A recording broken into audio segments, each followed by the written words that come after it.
How we doing? What's happened? Welcome back to Dysfunctional Gaming Talking D&D. We are on episode 58. Is that asking or are you telling?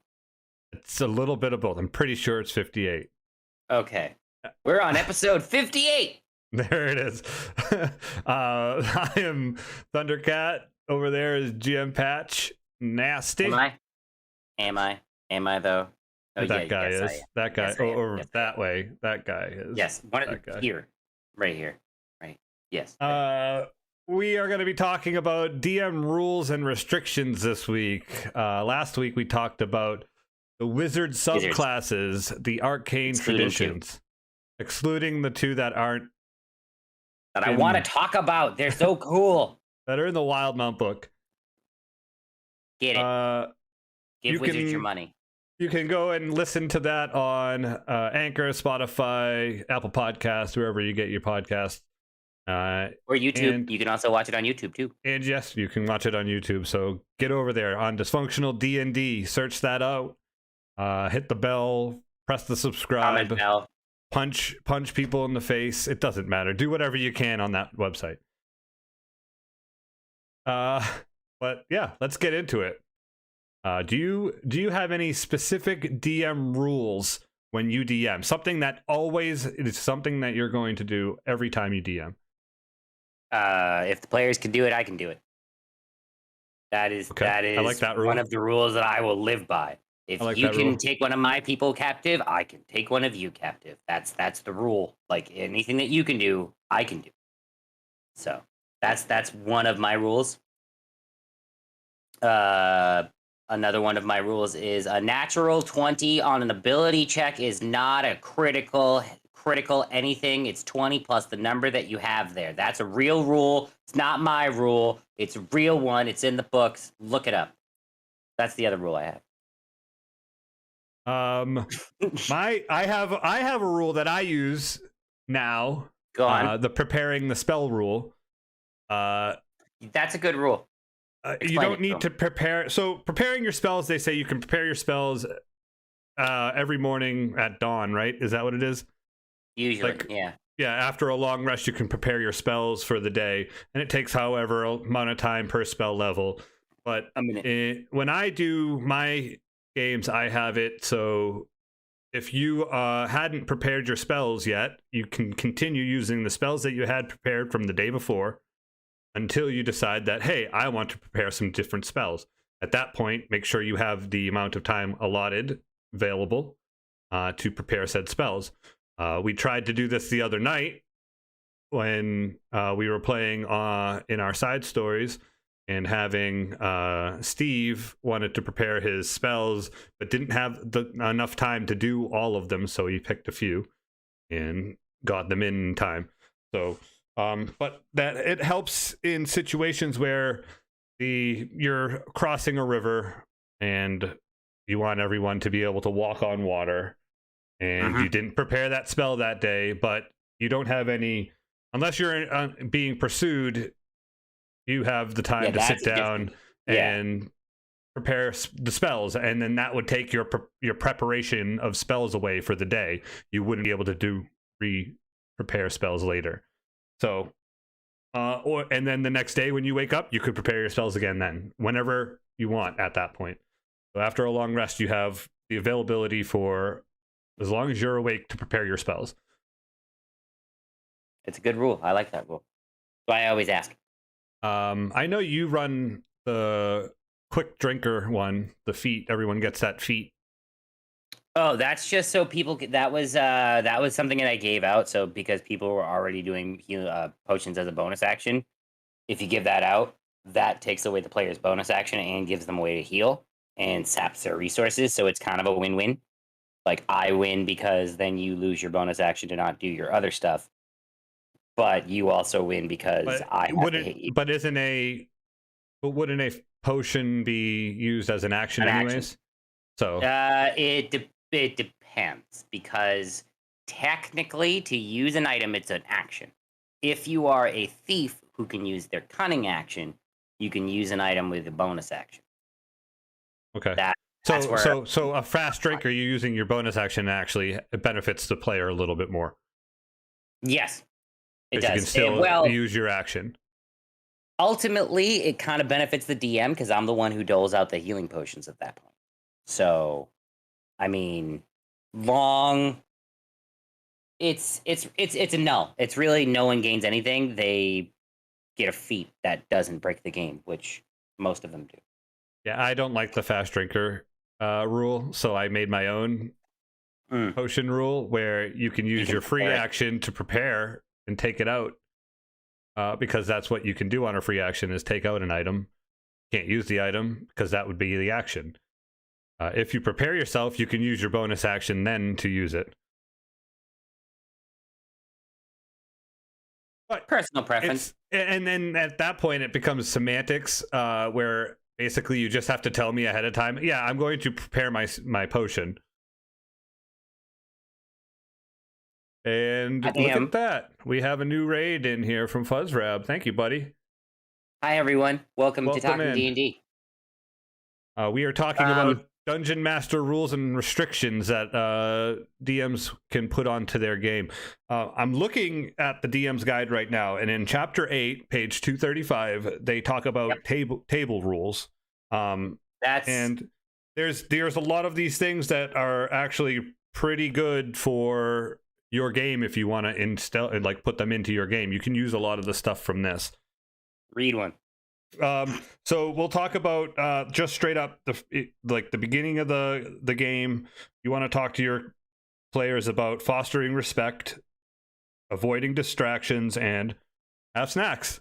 Figure out who's going to bring snacks to the table. But the foster respect is obviously a pivotal part of the game. If you don't respect the people talking and pay attention to what they're saying, it could come to bite you in the ass in the game later on because you didn't listen. One, you weren't paying attention. And two, the DM realizes that you're not taking it as serious as he or she would take it because they put a lot of work into making the game happen. We're good, Fuzzrab. How was your stream? How was Apex? Hang on. He was playing Apex. See if it's broken. Let's see if it's broken. Should be working. Is it broken? It's not broken. Avoiding distractions. Cell phones. Turning TV. Don't make sure there's no TVs on in the background. If you're playing online and you are that asshole who's also trying to do other gaming on the side, fuck you. That drives me crazy. I get it. It's combat, but you'll miss something. I guarantee you. Guarantee it. And put your phone down. What do you got? Anything? You got anything you want to talk about for table rules? Table rules. If it lands on the table, it's a rule. It's a roll. Like if it bounces out of if it bounces off of a tray, that's not a roll. If it's cocked, it's not a roll. But if you roll it on the table, it's a roll. That's like if it bounces on the table, I'm taking it. That's because I don't want to have the fumbling of which dice to roll now because this one hit the ground and you're so super. Yeah. I don't. It's a dice. Roll it. You're good. I'm fine with it. Yeah, Beth. She can't hear you. Thank God. I know, but I saw her back there. Another one really is if you're gonna look up your spells on your phone, put it down. Put it down after you read your spell. Or unless you're continuing to read your spells, and then when you're if I can see the blue on your face from Facebook or Twitter, and I know you're not looking at your spells, I'm gonna go nuts. And if it continues to happen, and I might throw a little bit more baddies at your way, I might tell you after the session, be like, hey man, could you put your phone down? I shouldn't have to say these things, because this is a game we're all invested in. You show respect, put your fucking phone down, because that's where you lose it all. And snacks, I mean, that's a big part. Always bring sharing food. I know I'm not typically much of a sharing my food type of person, but I will buy the bag of stuff that I don't like to share with people. So they all have it, and I'll eat something else. Yeah, exactly. You guys have the peanut M&Ms. This is my bag of peanut butter and M&Ms. Nom nom nom nom nom. Yeah, and Thank you for the subscription, Fuzzrab. yeah, thank you, Fuzzrab. We appreciate you very much, man. Always been a huge Going off on a supporter of our rant, I stuff. can't even say thank you. I agree with the dice rolling. If you have a tray and you roll it and you strictly roll on that tray and it bounces out of the tray, pick it up and roll it again. Count. Yep. If you are rolling on a tray that's on top of the table and it bounces out of the tray onto the table and lands on its side, that counts as a roll. But if you say no, I don't want that, I'll allow it because you tried to roll on your tray. But most of the time, it's going to be the roll that's on the table. If it hits the ground ever, re-roll it. It's not a roll. Yep. No roll. Not a roll. All cocked dice. Anytime it cocks itself, re-roll it. Doesn't matter if it's cocked just a little bit or not. Re-roll it. And what about table talk? It depends. I'm usually notoriously bad for metagaming because I have the type of brain for pictures and stat blocks, and they just stick out in my brain, and I'm sorry. So that's why I tried not to do it as much. But if I'm given the opportunity by the DM, or if I present the players with the opportunity, I encourage table talk. So you don't do something stupid, and then I have to figure out a way for you all to come back for the dead. That being said, there are times when it's like, now we're pushing it. We're pushing it. I liked when we have the we put our hand up for out of character. So you know that, hey, I have a question that I want to say out of character, or this is out of character, so don't take it serious in game. Also, as a DM, try to make sure you know, you say to who you're talking to. I know playing on streams. Oh, Disto, hey buddy, I didn't see you in the YouTube chat. How are you doing, buddy? I don't have that one up. Hi, Disto. Be sure to I've noticed it since we've been streaming that it's hard to tell who's talking to who sometimes. So you have to kind of say the person's name before you finish. Before you start your sentence, like, Duke, what are you doing? Or Steve, what's your turn? Instead of being like, what do you want to do? Because nobody knows who you is at this point. A good thing to do with that too is with combat, as a DM, to keep things kind of smoothly, let people know when they're on deck. Even if there's a bad guy in their way, just so they know that they'll start paying attention. Even if they're not, if you say, hey, DD, hey, Sal, hey, Clementine, hey, Beth, you're up deck. You're on deck. You'll immediately get that knee-jerk reaction where you have their attention. Pop out the chat over here. Is this button? How do you feel about people asking you about not in game, but out of character, asking you a question about a rule after you've done something? Give me an example. The other night I DM'd and I did a extra thing. They have a battle cry or something, and and all the players are like, how do you do that? What the heck? Is it? I do it as a bonus action. The orc may do blah blah blah blah blah blah blah. I'm sorry. This is the stat block. As a bonus action, you can go into a rage and do extra damage. I don't feel bad about that. So now, as a DM, you don't have to necessarily give your reasoning behind why it happens either, because you could homebrew your own monsters or whatever. You're absolutely right, but as a courtesy of respect at the table, when I ask someone, how did you do that as a class, and I'm the DM, and they give me the blurb, and they read it as written, I will do the same for them. Be like, oh yeah, when the orc reaches X amount of HP, and I won't say the HP because that's a different story, it goes into a frenzy. Rule consistency. Yes. Okay. Yeah. It's a matter of respect. If a cleric goes out of their way to say, I'm praying for this, they roll that, and then they read their channel divinity, I'll go, okay. And then I'll make my my final say. And then in the middle of a battle, if they're pissed off because I'm doing something with my bonus action, one, what was my rule? I have bonus actions because anything the players can do, I can do. Two, I'm going to tell you why I have a bonus action and which ones do it.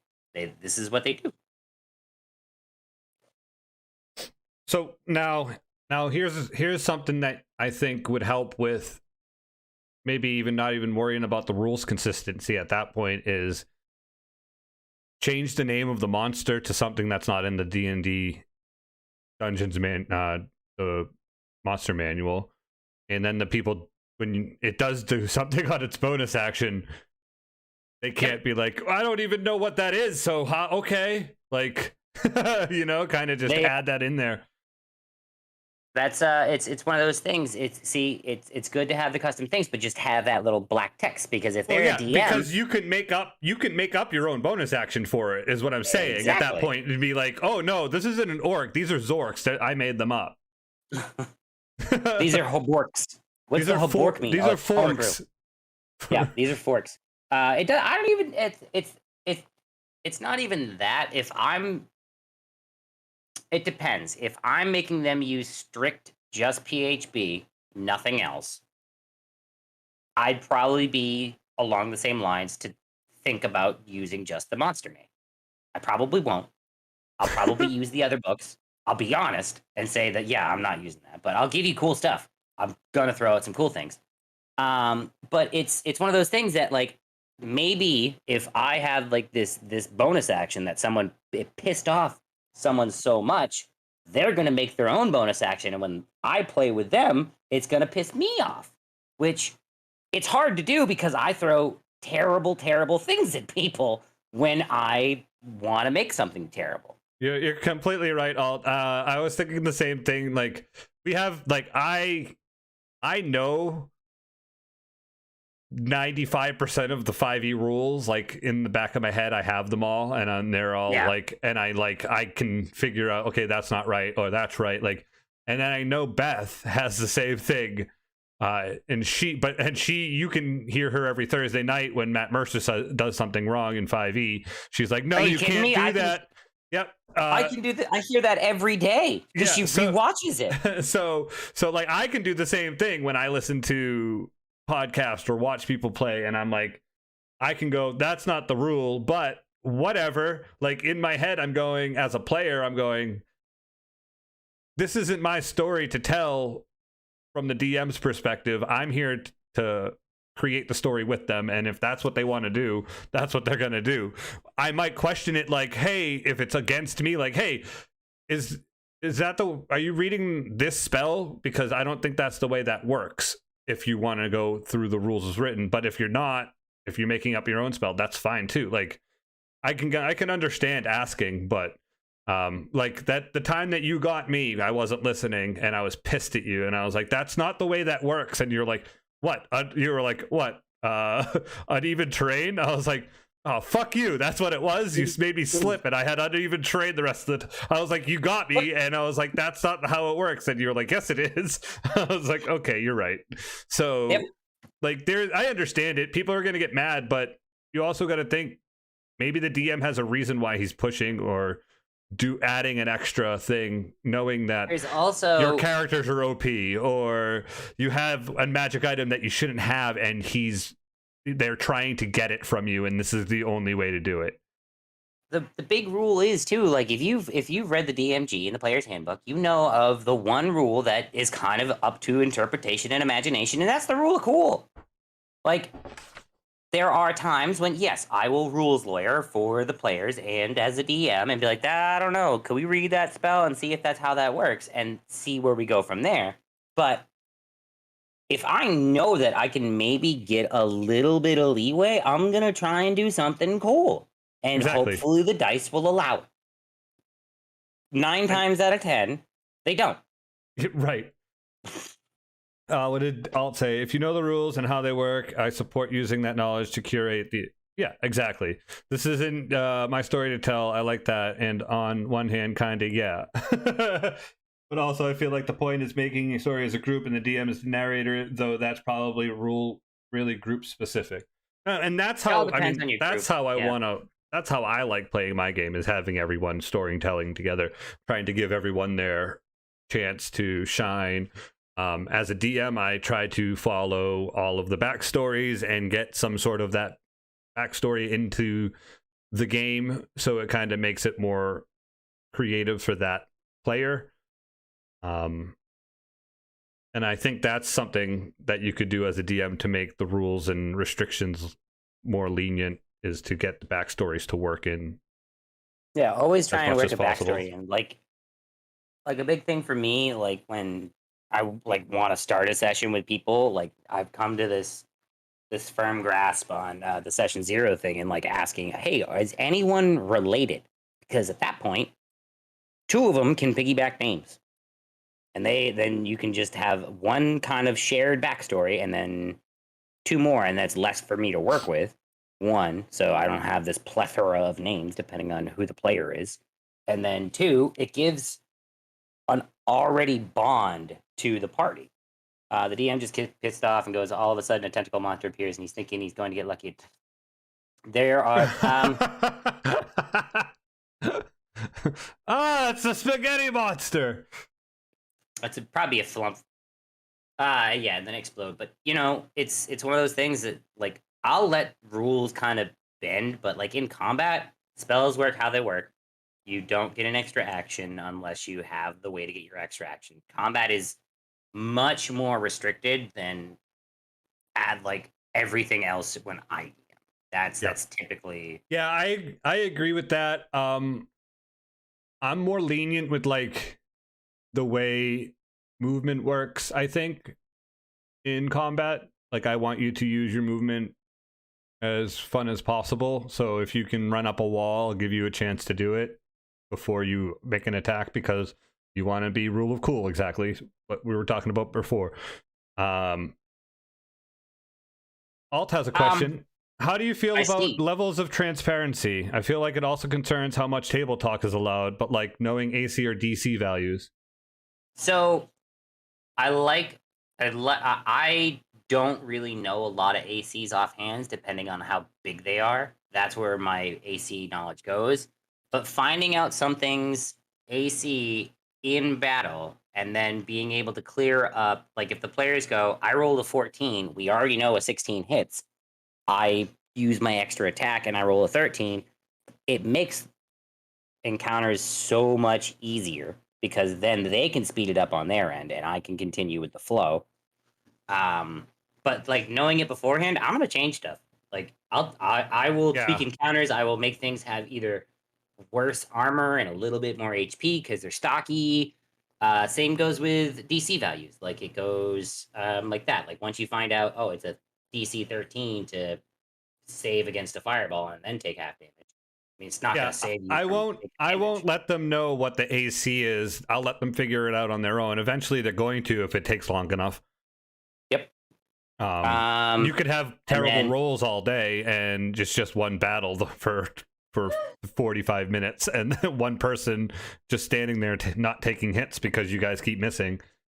There could be a lot of more like AoE spells trying to get the DM to roll instead. Speeding up, but the surprise finding out is good too. So that's usually how it'll work. Like it'll speed up once they figure it out. Yes. And movement. I'm notorious for keeping things. Being someone who didn't use physical assets and did a lot of theater of the mind, I would put things 60 feet away. I'd put things 30 feet away, and I put things 90 feet away. That's turns. Either they have to get there in one with their dash, or they can attack the thing that's only 30 feet away. And then if I wanted to make the encounter different, I'd be like, oh, these guys are 15 feet away, make a nature check. And if they didn't pass, be like, okay. And then I wouldn't say anything. If they pass, be like, you see that there's a lot of undergrowth leading up to these people. So that's difficult terrain. Like put them just far enough away so they have to burn something. Making combat a little more managed if people want to do things, be it melee or ranged, or that it kind of makes things control wise to feel a little bit better because then they have to figure out the puzzle. Right.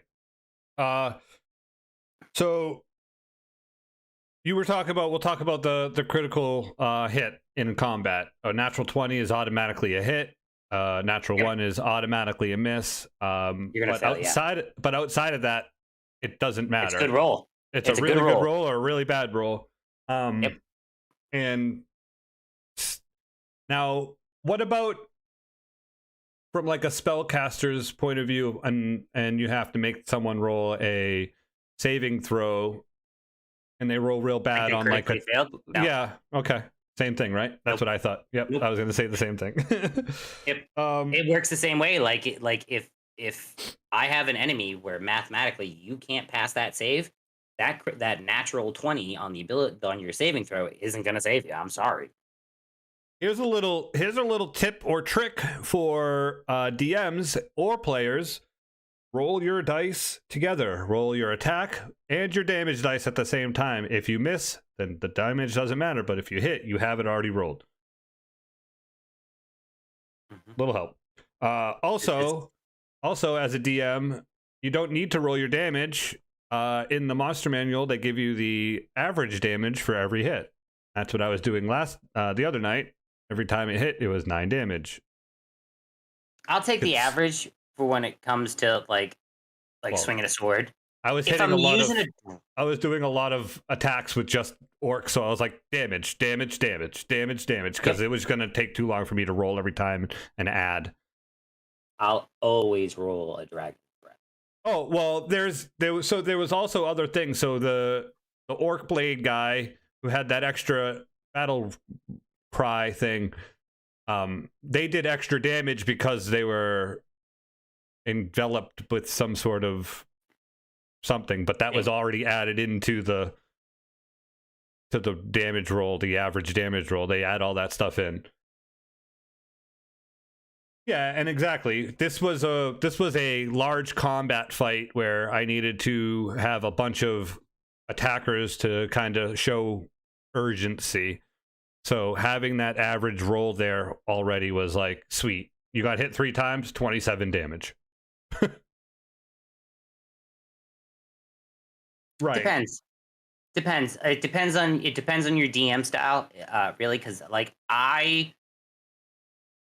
some people aren't as creative with their how do you want to do it, where do you want to hit them, and then I'll just be like, what color is this? What is it?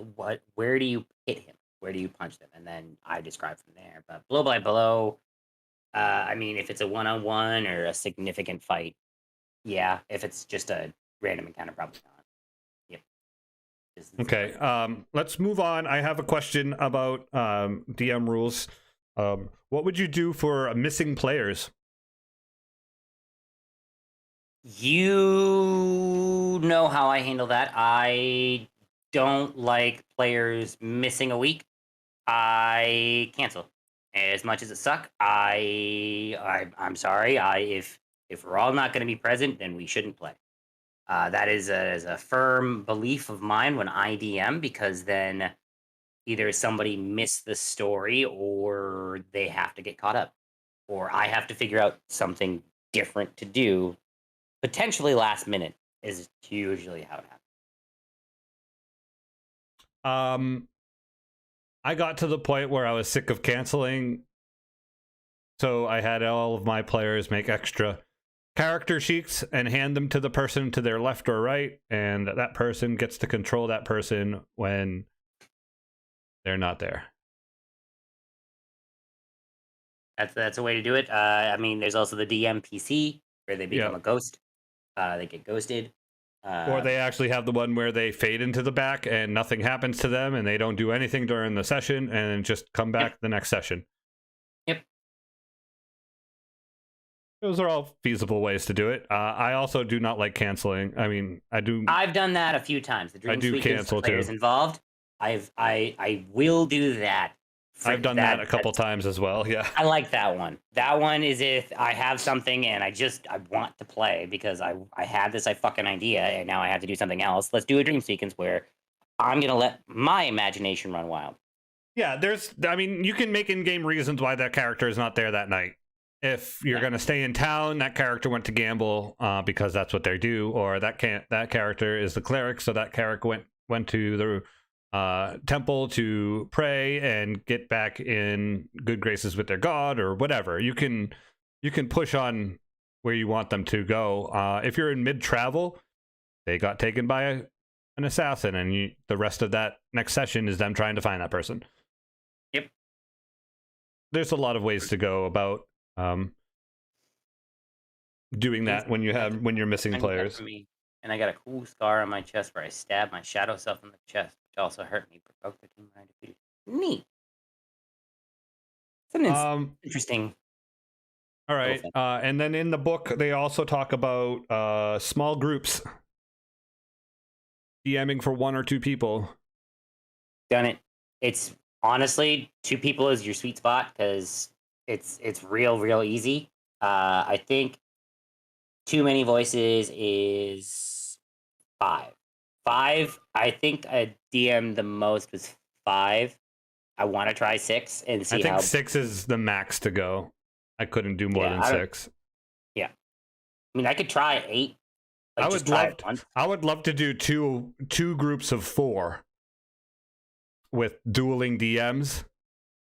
Nice. So having like one DM do 4 with the group of 4, the other DMs with the other group of 4. Their stories are intertwined, where they're both adventuring parties that have to come together here and there to fight bigger things, and I think that would be cool.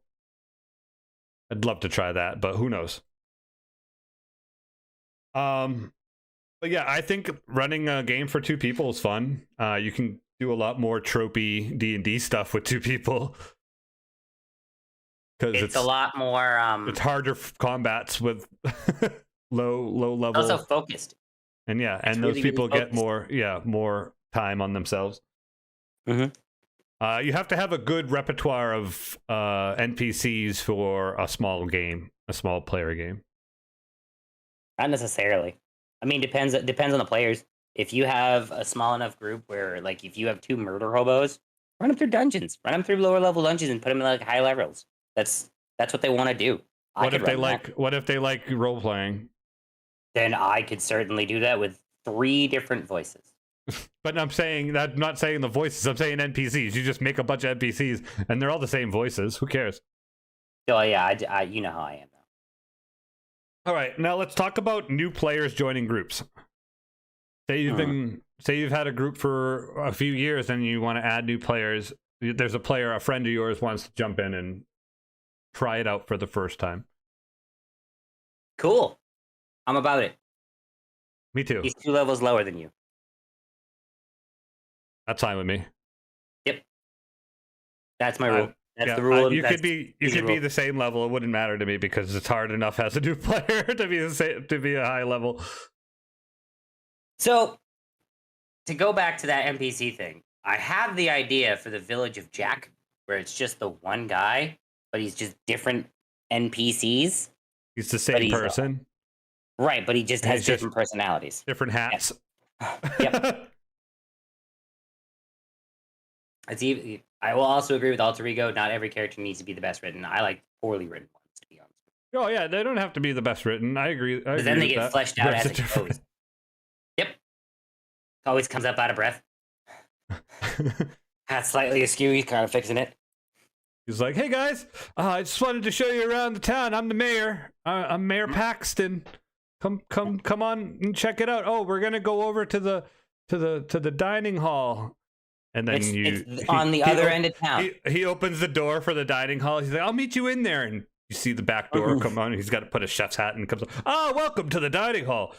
Chef Paxton here. Chef Paxton. And then yes, at the last scene, an actual another Paxton walks out. Yep. There was a bunch of them the whole time. They're all named Paxton. Wow. How uninventive. But yeah, adding new players to a group. It's risky, but ultimately you're the DM. If they're not working out, approach them. And I've had the issues too. You've had the issues. We know how new players can go, and it is what it is. So to bring up that point, because I know you've talked about some of the experiences with that player you've had. He could have started in my campaign, which would have never wanted him to play D&D ever again, because if you wanted to try and do that shit in the Underdark, I'd be like, okay, they're not going to like you, and these people are probably going to try and steal you. So let's see what happens. I'd like to see with that. I've also had friends come into town as well and show up and play for a session. Write in a cool NPC for them to be for the session and give them a character sheet and let them do what they want. Name. Yep. Just one name. One name, not a whole list of names that is give them all of them. Ridiculous, because then I'm not going to call them that ridiculous name or Windvale. You have to ask them what their name is, and then they sit there and do a long-winded intro of their name.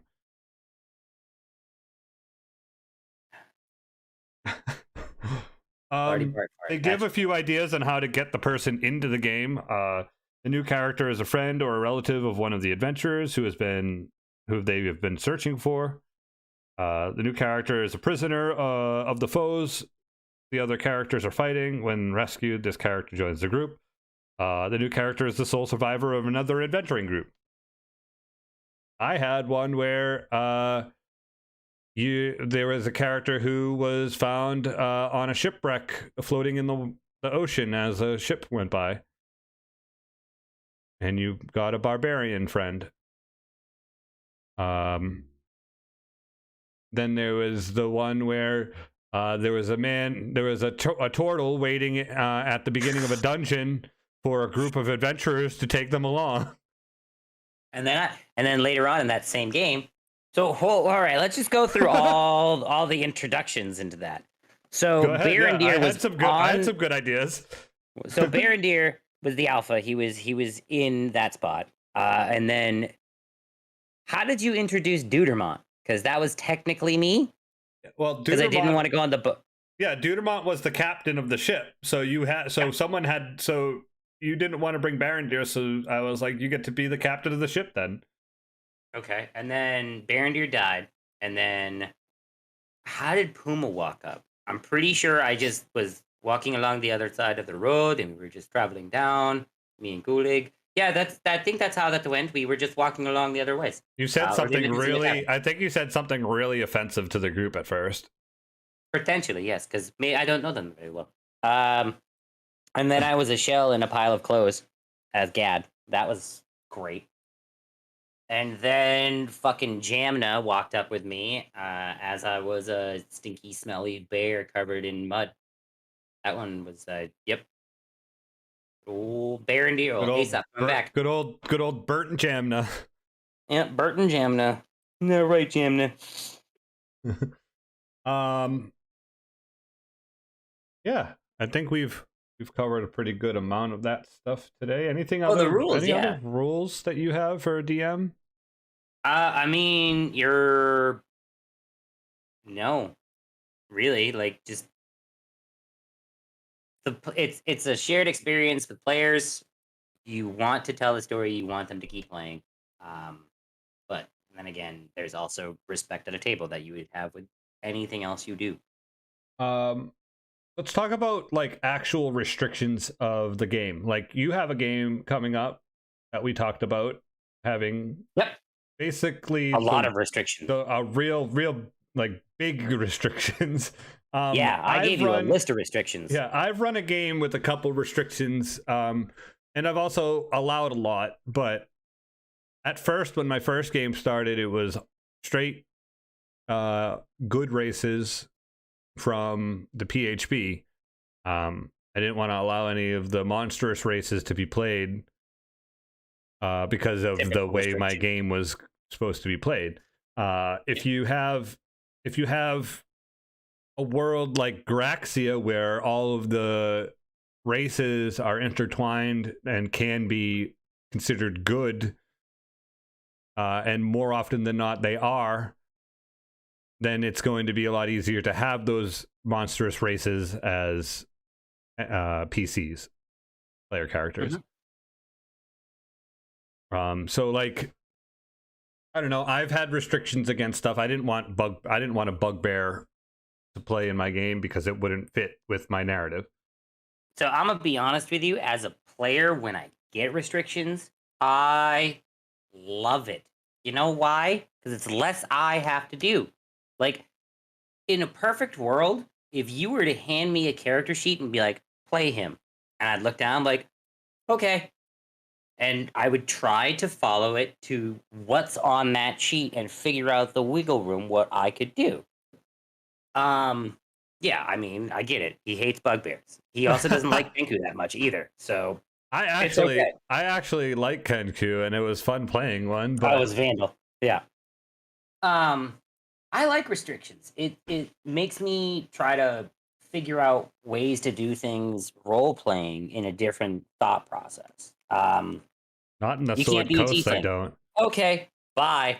I don't have to worry about any of the classes that go up with that because I kind of min max a little bit and then I go into the role playing aspect. Like I'll figure out a voice, I'll figure out what I want to do, and then I'll work on the math part of it because it's just math.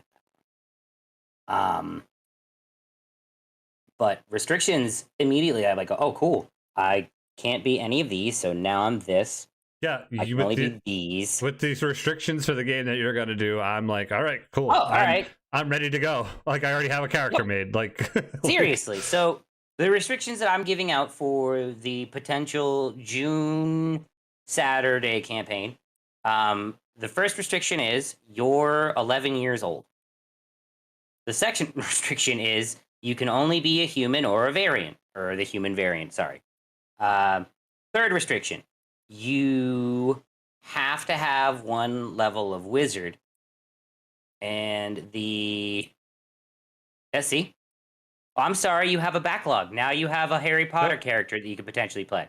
Yeah, don't have a character backlog either. If you're gonna have a character backlog, have one extra character for your backup character in the game that you play. Restrictions on, you could also do restrictions on magic, which I haven't even touched yet, but that's more of a thing that I will say what's going to happen in the places they're going. And the last restriction is usually level 2. Yeah, restrictions on items. Yeah. There's a lot of different restrictions you can give in as a DM for spells. The books that are allowed to be used to make you characters. Like if you don't want to have no Eberron because I'm having everything in the Sword Coast. So you can't use the Wildmount books, you can't use the Eberron books, you can't use any of those other ones because my game's on in Faerun.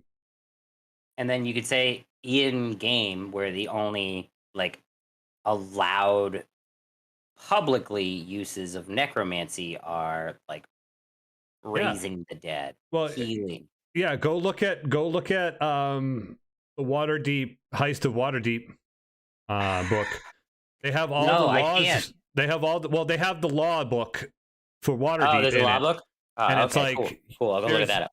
There's fucking crazy laws in Waterdeep. And most of them are the sentence is death. Like the concept is it's basically Harry Potter-esque because they're 11, they're wizards, and they're going to a school to learn magic. But I'm gonna have like a little twist to it. But restrictions aren't bad, really. No, and it's and especially if it's a homebrew game. Yeah, the DM has something in mind that they want to run with their friends and hope that their friends understand that this story is for them too. Like, yes, that's how I see it. Like, I'm running a homebrew story, but it's based in the Sword Coast, so a Minotaur walking into a bar is going to be like real, like noticeable. Fish out of water. Yeah. Yeah. So a Shatterkai looks like a ghostly elf. Will get away with a little bit more. But yeah, and that's the aspect that I think is in Garaxia. We're all normal people. Everybody is normal. It doesn't matter what race you are. But in the Sword Coast, if you're a mind flayer, you're gonna be fucking feared. Exactly. That was why I put those restrictions, because it maintains the narrative. And then the thing is, like, it's going to be 1955, so it's going to be children in the 50s learning how to become wizards in New York City, like in the American Wizarding Academy, the AWA. And it's gonna have things to, because not everyone's a fan of Harry Potter. There will be things that people will laugh at, people will pop for, because it caters to the players that I know, and it caters to an audience that might laugh Can at it. can you have a hall of the American Wizards Association, so we can call it the Hawa? Yeah, the Hawa. Yeah, absolutely. I will have a hall. The Hawa. Yes, there will be. We're going up to the Normal Hawa. We're gonna go up to the Hawa to relax for a little while. Well, this will be where you learn about all the great American wizards. Like that. Yeah, That's that's where what the I'm hall saying. is. You Yep. go and sit down and then read a book in the library. Yep. Normal is a stretch. Thanks, DT. Just wait, DD. Just wait. You'll laugh. I know you'll enjoy. I'm excited. I'm excited that you gave us restrictions. I'm gonna make a human variant. I think. I think I'm gonna go human variant and get a feat that makes my character like OP right off the start. Sure. And then I'm totally going into that other Tasha's wizard. Which one? Not the scribe, the other one. Oh, the Blade Singer? Yes. Nice. Nice. I think so. That seemed pretty cool. Either that or maybe I'll just do conjuration, evocation. Which one's fireball? Evocation? I might just do evocation and just shoot fireballs everywhere all the time. There is the potentiality for a lot of things to go from there, because with restrictions, I feel DMs like to give out a little bit more when they give restrictions to players. I typically have. I know there are other DMs who have in the past, so. Okay, I have a question. Maybe we can work together on this. Is there any DM rules that you'd want to create now? I mean, I thought about this when you read that. Like, DMs are only limited by their imagination. Like, that's. I just thought I have a rule book. I have first assistant problem. I have not. Equestria? Is that Tales of Equestria? Tales of Equestria, is that the My Little Pony one? I hope so. I think that's the I think that's the My Little Pony D&D. We should play it. Set. Yes, we should play that. But like,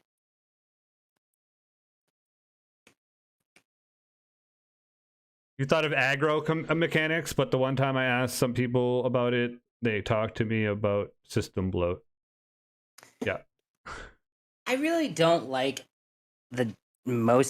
so there's really not a rule. Like, there's 3 rules in the DM guide as far as I'm concerned. There's a big book, but players come first. Like, it's everyone's game. They're ultimately why you're doing this stuff. That's why I say that. Things should be difficult. Things should be easy. Things should vary. And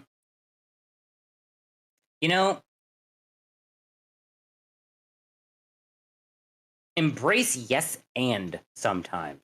That's a good rule to have. Yeah, and well, what else would you like to do now that you could do that? Or something along those lines. But really not a lot of DM rules that I could think of like adding. You're already kind of going with the flow with the players as it is. Yeah, I think having the rule of just having fun always, I think that's the most important thing about the game. I'd love to put in the DM's guide to make like a little blurb or something where it says don't hold back, because your players will outsmart you 90% of the time because you didn't think about something.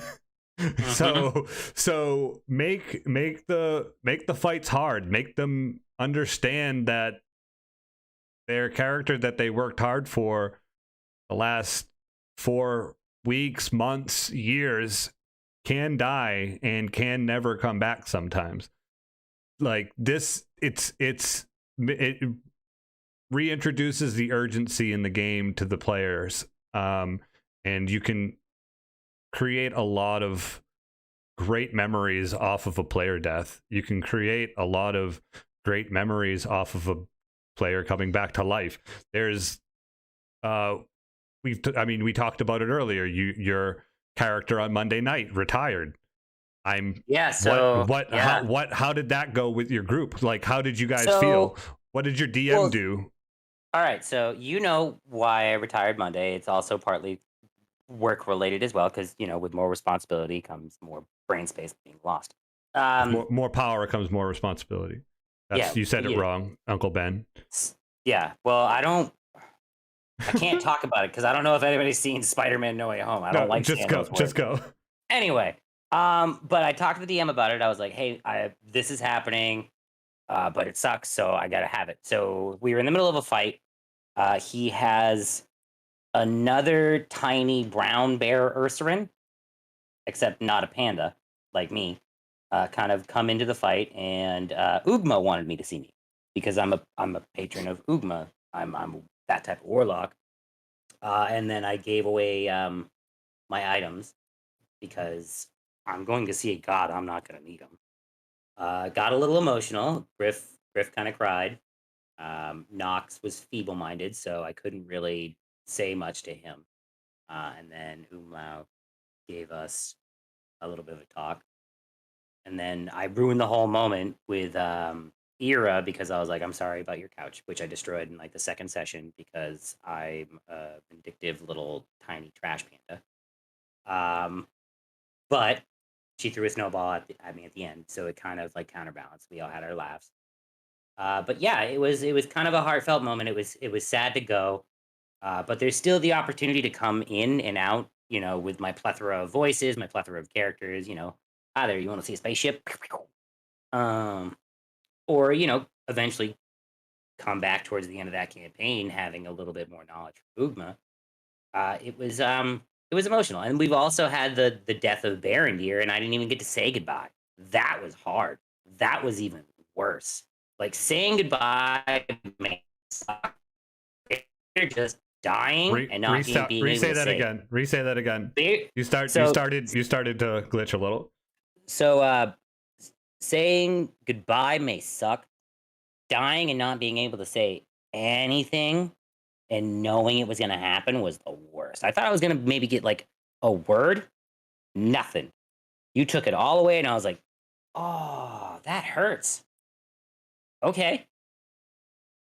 All right. And then you told me after, I was like, cool. And then we came up with Puma, and Puma was the worst because he was a goody-goody.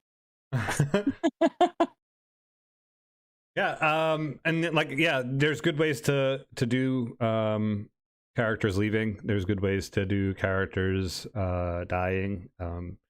And I do like the way Matt Mercer runs his revival stuff, where they have to like really work hard for it, because it's taxing on the cleric. It's taxing on the body. If the body's dead for a while, you got to think of how long that soul hasn't been in there. Like, does it want to come back? Does it need to come back? That's the big thing. Does it want to come back? That's on the player too. Yeah. Like, that's if the player doesn't want to come back, but if the players in game say enough to bring him back, then it might change the whole thing. I had a character retire too, but didn't really retire. Retired and became the king, but I continued playing in the campaign. It's hard to lose a character. I get it. We've had character deaths in some of our games. Yep. It's part of the game, and it really tells a good story as a group. If you can push past the being mad about your character being gone, think about the storytelling that you made that came out of it. Think about the hours you spent using that character with your friends and having a good time, and how much fun that was. Make that next character in honor of that person. Make them. I agree with all of that, except for if it happens like it happened to Will Wheaton, and you split the party, and you happen to be the one that falls and dies and burns in acid, because I will be mad about that ever because I said we shouldn't split the fucking party. That's different. No, that's a player's thing. We'll talk about that later. Don't split the party, folks. All right, I got something that I think would be fun for our D&D minute. Okay. Let's talk about DM rewards in a minute. How do you reward your players? And go. First, you give them gold. Because if they get gold, they might not ask for experience. If they ask for experience, be like, well, you might find a magical weapon or some healing potions. Ultimately, you never give them experience until they milestone experience. Give them inspiration rolls. Let them roll with advantage because they said something smart. Let them roll with disadvantage. No, that's not it. That's not a reward. Yes, it is. Let them roll with disadvantage because they said something that you were like, oh, I guess you could roll for that. Yep. Give them triple advantage. I did that the other night. Yeah. Now that know you know that means you get to use triple disadvantage. Yep. Give me triple disadvantage rolls, please. What? What is that? I'm sorry. Do you remember rolling with triple advantage? How dare you even question my methods? New DM rolls. New DM rules right there. That's a new DM rule. Give out triple advantage. Yep. Just so when you give them triple disadvantage, it doesn't matter. That was a fun D&D minute. Let's talk about what we're going to do for the rest of the week here at Dysfunctional Gaming, TTV, and Dysfunctional D&D. What do we got going on? Friday, 9:30 p.m. Eastern Standard Time. It's the War for Garaxia. We went to bed. I don't know what's happening next. Right? We went to bed. I threw a body off of a tank. Did we go to bed? Yeah, I think we went to bed. Pretty sure we went to bed, yeah. Saturday, we got out of a battle. We're level 8 at some point. It was 4 hours long. Watch the VOD. Watch us slowly go insane. It was a really fun battle, though. It was a fun battle. I watched, like, the first 30 minutes when somebody suggests to split the party. I go, Yeah, party? Go back and watch that part. If you could go back and watch any part, watch the part where Patch says, "Oh, we're gonna split the party," and watch the shit-eating grin he has. No, it's not even a shit-eating grin. It's a quick split second. I get a smirk, just a little bit of, just like for a split second, and then I look at Patch, and you can see my eyes like focus on a different area for a second, and I see Patch notice me, and then it disappears. It just goes away. Just bye. I saw that shit-eating grin a mile away, and I was like, I know that smirk. Yeah, it was madness. Thank you, Fuzzrab. Thank you for being there that entire 4 hours for that craziness. I had a blast actually running that combat. I enjoyed seeing hearing the I'm down, and then everyone being like, shit, oh shit. Like, that was fun to see the urgency. Honestly, it was fun to hear people go, fuck you. What? How did he do that? Oh, this is how he did it. Let me read it for you. Da, da, da, da, da, da, da, da, da, da. Oh, now he's rolling with triple advantage. Nice. What? How does he get triple advantage? Well, you just rolled triple advantage, so I'm giving it out to him now. That's Friday, Saturday, Tuesday. We're back next week. What are we talking about next week? We're going to talk about the rogue subclasses.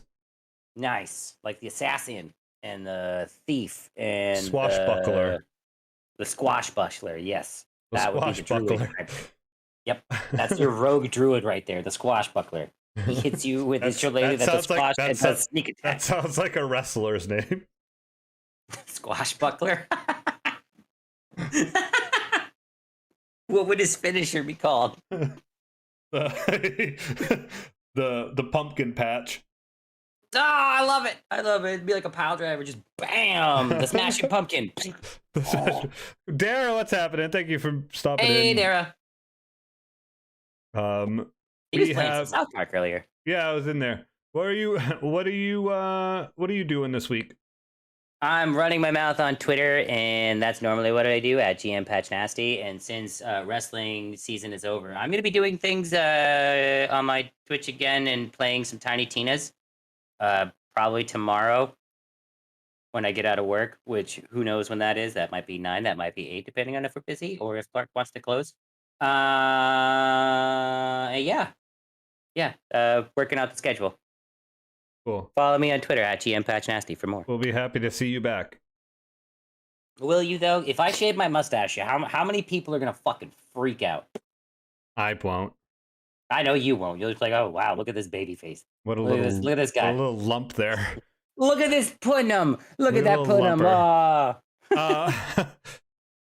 I'll be back tomorrow at some point streaming. I got some shit to do in the morning. And you got some shit to stream for tomorrow night. I got to do Bucky O'Hare. So hopefully when Patch comes around, I can do that for him. And then also I have to do Swords and Serpents for Ossitator. But that might be pushed until next Sunday when he's around. Or if I can stream it at a time when he's around, because he won't be around on Wednesday. But I'll be back tomorrow streaming for a while. And then Sunday, I'm going to probably try to start doing Monday nights if I don't have editing to do. So, I did think of something. Uh-oh. You thought of something. Yeah. So, I'm still doing that whole Extra Life thing. And, I might give Cookie Thulu away to donators and do like a little, if you donate X amount of money, you're entered in a raffle to get Cookie Thulu that I got from Universal.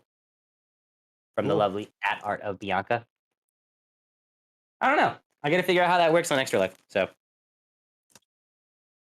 ye old Cookie Thulu. Don't forget to follow us on Twitter. You can catch us on Discord. All of our things are in the links that Fuzzrab just put up there. Go follow us on Dysfunctional D&D on YouTube. Give us a subscribe, hit the bell so you get notified when we throw out new videos. Still don't know if it's on that link tree. I have to add it to that tonight. Let's find out. I know the DG is on there. DG YouTube, Dysfunctional D&D YouTube is the first thing. Okay, cool. Bam. I must have done that a while ago then. First 3 videos. DD, Thundercat, meanwhile in Massachusetts. That's the great Malat. That's natural ones in history. If y'all ain't watching natural ones in history, y'all are doing yourself a disservice. Next week we will be back here and we will be talking doing about rogue subclasses. We have nothing else other than we have a Patreon. We update things here hopefully every month. Sometimes we're a little behind, but there will be new stuff going up there every once in a while. If you want to log in there and jump on that, we will add some stuff for that. We appreciate everyone that was here. Let's find someone that we can go over to. Yes, let's do this. Who is online? See, D&D is playing D&D. Knights of Evening Star finale. Wow. Nice.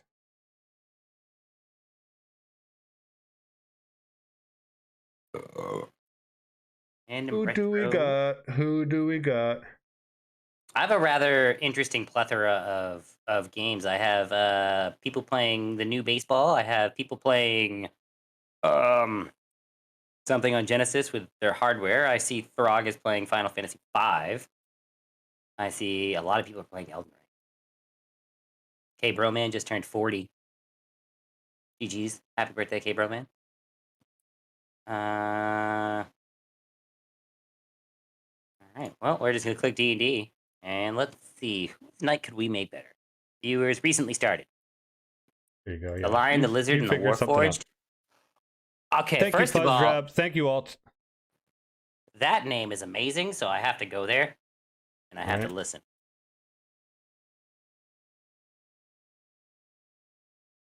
Sarah, thank you for stopping in. Alt, thanks for stopping in. Wombat was here. Dysfunctional Dad. And Fuzzrap, thanks for that raid once again. Let's get some shout outs for everyone that's here.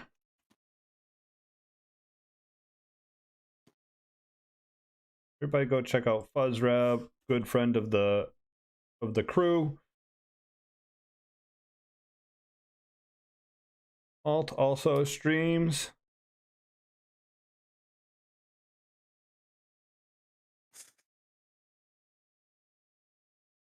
Try that again. Maybe I went too fast. I don't know. There it is. Who to raid? Because I keep getting subscribing ads. And Dara. Go follow Dara as well. Unreal 5. That magic juice?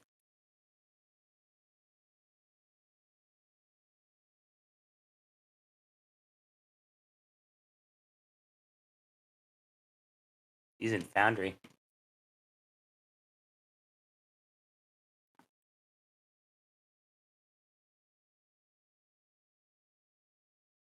Everyone audio is buds, and it sounds like they're talking in a hallway. Let's just go to Throg. Okay, I was waiting for you to say that. I don't want to wait around anymore. I don't blame you. Hit the raid. We gotta find some people that we can go to on a regular basis. Serious. In D&D, I don't understand. It's so hard to like go and raid people because they give you so many of those ads before you get into a stream. Unraid. Why'd you unraid? I didn't mean to. What'd you do? You broke it.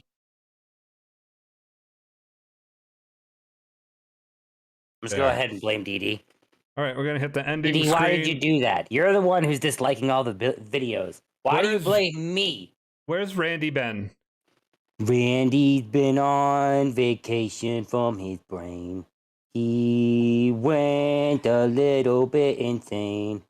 But he is here making an appearance. But you did not hear this. Boop. Thanks, Randy. That was all the song. But it keeps going on. You think you got off that easy, but I'm gonna keep on singing really off key. That didn't rhyme, but who cares? Let's go see what Drog's doing with these people. Hit that button so I can't stop. Thundercat, you got a friend in me. Thanks, guys. Have a great night. I'm so glad Randy came back. Bye.